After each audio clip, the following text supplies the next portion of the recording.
మావయ్య, టాబ్లెట్ వేసుకోండి.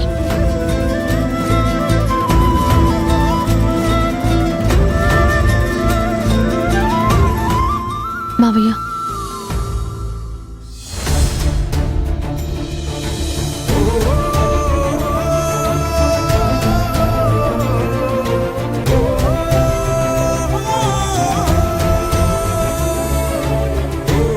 నన్ను క్షమించావు కదమ్మా.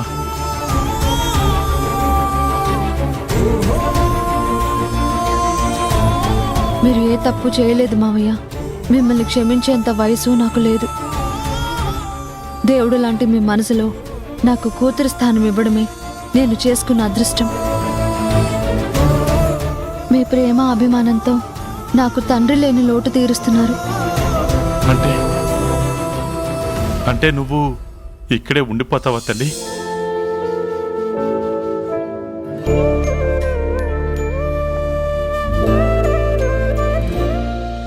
ఉంటాను మావయ్య.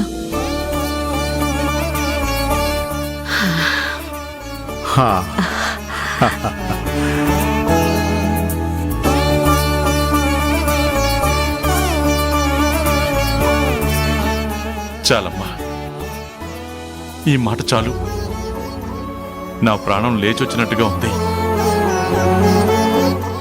నేను ఉండడమే కాదు మావయ్య, మిమ్మల్ని అందరినీ సంతోషంగా ఉంచుతాను. ఇంటిని శ్రీరామ రక్షలా కాపాడుతాను. వారసుని మీ చేతిలో పెడతాను.